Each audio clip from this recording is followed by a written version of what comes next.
Bienvenue. Aujourd'hui, 19 décembre 2025, à l'approche des fêtes, on va déballer des cadeaux un peu particuliers. Ah oui, Ceux que les politiciens nous promettent pour l'année qui vient. On s'appuie sur une analyse du laboratoire d'analyse des discours contemporains, intitulée « Promesses de politiciens, vos cadeaux pour Noël 2025 ». c'est tout à fait de saison. Notre mission aujourd'hui, c'est de passer ces promesses au rayon X. On va pas juste regarder ce qu'on nous promet, mais surtout, comment on nous le vend et pourquoi ça marche, ou pas. Hmm. L'analyse lance une idée un peu conceptuelle au départ. Elle dit que la promesse politique est une technologie symbolique. Qu'est-ce que ça veut dire concrètement? C'est une excellente façon de commencer, parce que ça va en fait au cœur du sujet. Une technologie symbolique, il faut l'imaginer comme un outil.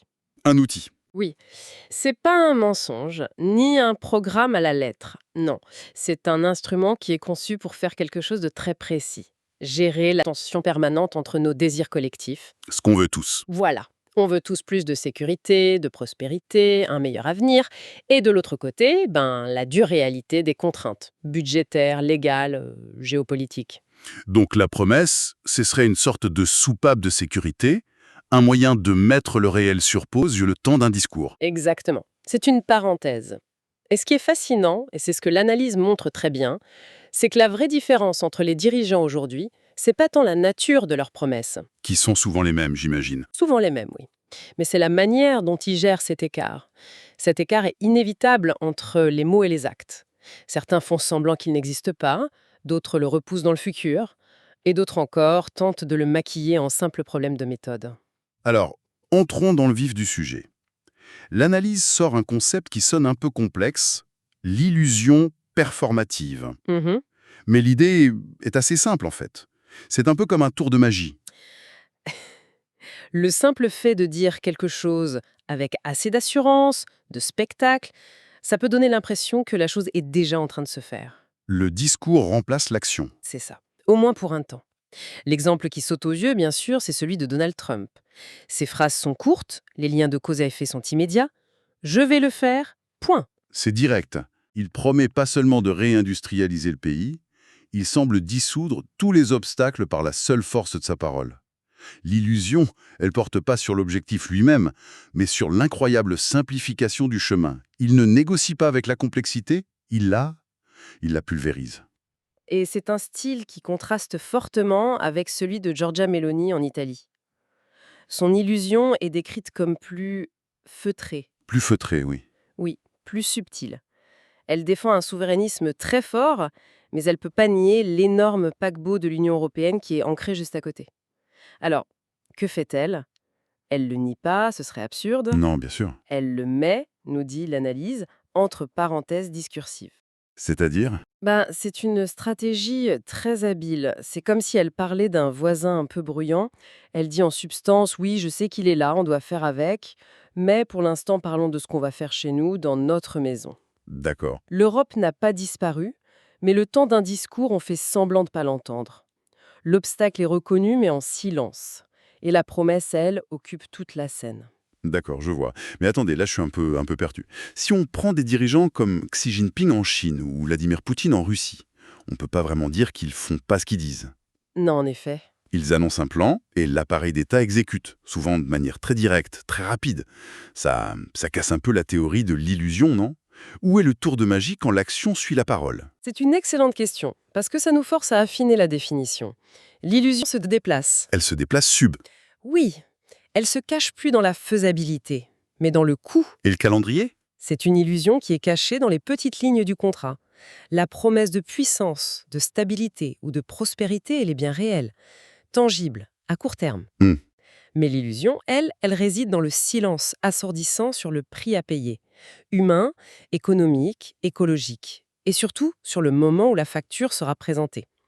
Le futur promis n'est pas impossible, il est simplement acheté à crédit. Avec un taux d'intérêt qu'on ne mentionne jamais. Jamais. C'est fascinant de voir ces stratégies basées sur l'excès ou sur un silence calculé. Mais est-ce que c'est la seule façon de faire? Est-ce que tout le monde joue ce jeu-là? L'analyse montre qu'il existe une approche radicalement différente, presque à contre-courant, celle de la sobriété. Oui, et le cas de Mark Carney, l'ancien gouverneur de la Banque d'Angleterre, est très très parlant. Ses promesses, c'est tout l'inverse. Elles sont conditionnelles, chiffrées, souvent réversibles. C'est le triomphe de la feuille de calcul sur le discours enflammé. Exactement. Très peu d'illusions et donc une crédibilité technique en béton. Mais ça nous amène à un paradoxe démocratique absolument fascinant. Lequel? On dirait que plus une promesse est raisonnable, sérieuse, réaliste, moins elle fait rêver. Ah oui, La rationalité, ça ne remplit pas les stades. L'anti-illusion est peut-être techniquement solide, mais elle peine terriblement à créer une émotion, une dynamique collective. On dit vouloir des politiques sérieux, mais on vote souvent pour ceux qui racontent les meilleures histoires. on retrouve une autre forme de retenue, mais différente, chez Emmanuel Macron. L'analyse parle d'une illusion technocratique. Hum. Ici, on ne promet pas un futur de conte de fées, mais plutôt une bonne gestion du présent. Des réformes, des méthodes, des trajectoires. Le futur est, pour ainsi dire, administré. Oui, La promesse, elle porte pas sur la destination finale, mais sur la qualité de la gestion du voyage. exactement. Et le problème avec ce type de promesse, c'est qu'elle s'use. L'écart entre la promesse et la réalité, c'est pas un gouffre spectaculaire, c'est plutôt une érosion lente. D'accord. C'est la fameuse fatigue sociale dont parle l'analyste. C'est pas un échec brutal, c'est une lente déception, un peu comme un soufflet qui ne monte jamais vraiment et qui finit par retomber doucement sur lui-même. Un soufflet qui retombe lentement. J'aime bien l'image. La promesse de bonne gestion finit par se heurter à un réel qui, parfois, refuse d'être simplement géré. Et à l'extrême opposé de ce soufflet, on a le traitement de choc. La tronçonneuse de Javier Milei en Argentine. Là, on promet pas la gestion, on promet la démolition. Ces promesses sont radicales, mais très claires. Très cohérente idéologiquement. On peut pas dire qu'on ne savait pas. Alors, où est l'illusion chez lui? L'illusion ne porte pas sur la faisabilité. Il a bien l'intention de tout déréguler et il a les moyens de le faire par décret. Non, l'illusion porte sur les conséquences. Sur l'impact social? Exactement. Le marché est présenté comme une sorte d'anesthésien magique qui rendra le choc indolore pour la société. Or, l'analyse rappelle que le marché agit bien plus souvent comme un Révélateur brutal des inégalités. « Ah oui ». L'illusion, c'est donc de promettre une opération chirurgicale à cœur ouvert en assurant au patient qu'il ne sentira rien. On promet la guérison, mais on occulte la violence de l'opération. J'aime beaucoup ce qui suit parce que l'analyse nous donne une sorte de boussole pour naviguer dans ce brouillard. Oui, une cartographie. C'est ça, une cartographie très simple mais très éclairante. Imaginez deux axes. Horizontalement, on a le niveau d'illusion de très sobre à très spectaculaire. Et verticalement, la capacité réelle d'agir de faible à élevé. Ça nous donne 4 cases. 4 profils de prometteurs. Alors, allons-y. La première case, en haut à droite, c'est un peu la case des showmen. On promet la lune, mais on a les pieds sur terre. Ou plutôt, on a les pieds liés. C'est le quadrant promet beaucoup, peu peu. Exactement. C'est le territoire de Donald Trump et Giorgia Meloni. Pour Trump, le discours est grandiose, mais la réalité des contre-pouvoirs, le Congrès, les tribunaux, freine considérablement la machine. Bien sûr. Pour Meloni, le discours souverainiste est puissant, mais les contraintes budgétaires et les traités européens limitent drastiquement ses marges de manœuvre. Le résultat, une performance symbolique très élevée pour un rendement matériel souvent incertain. La deuxième case est à l'opposé en termes de capacité. C'est le promet beaucoup, peu beaucoup. Le club des dirigeants qui ont les mains libres. C'est le domaine de Xi Jinping et Vladimir Poutine. Ils ont la volonté et l'appareil d'État pour mettre en œuvre des promesses totalisantes. Comme on l'a dit, l'illusion ici, elle n'est pas dans l'exécution, qui est bien réelle, mais dans les coûts cachés et la soutenabilité à long terme. C'est le quadrant de la puissance sans contre-pouvoir. Passons maintenant à la partie basse du tableau, les stratégies de sobriété. Le troisième quadrant, c'est promet peu, peu, peu. L'analyse y place Emmanuel Macron. Oui, le discours est technocratique, il promet des ajustements, pas une révolution, mais dans le même temps, la capacité d'action est décrite comme de plus en plus bridée par une fragmentation politique forte et une lassitude. Une lassitude de l'opinion. Voilà. Le résultat, c'est une faible illusion, mais aussi une efficacité qui est perçue comme diminuant avec le temps. C'est le quadrant de la gestion sous contrainte. Et enfin, le quatrième quadrant, qui est peut-être le plus surprenant, promet peu, peu relativement beaucoup. On y trouve un duo improbable, Marc Carnet et Javier Milei. C'est vrai que c'est un drôle de duo. Carnet, avec ses promesses prudentes et chiffrées, a une forte crédibilité et une réelle capacité à influencer l'économie dans son périmètre.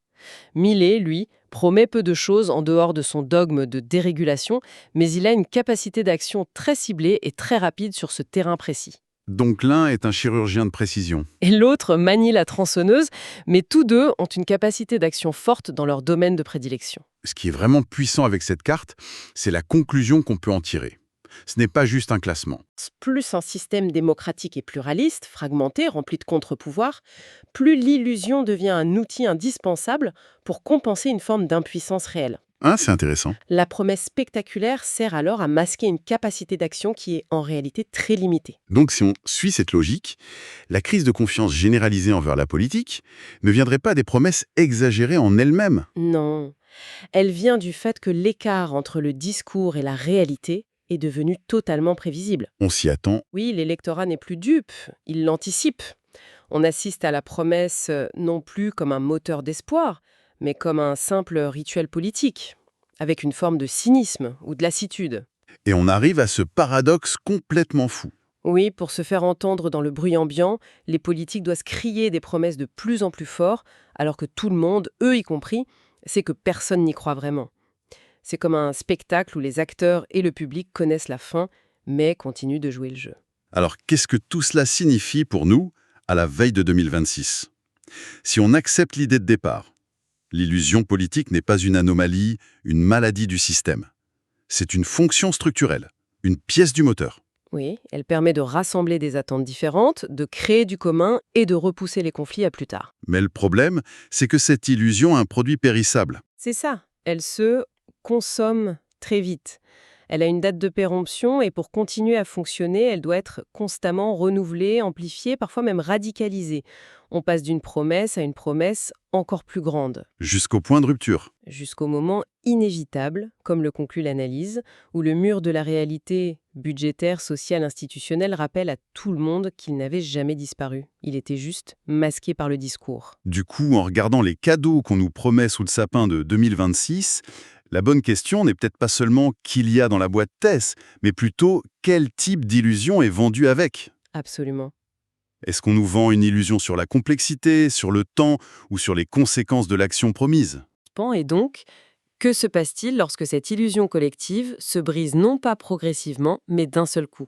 À quoi ressemble le paysage politique le lendemain du jour où le tour de magie n'opère plus du tout pour personne ?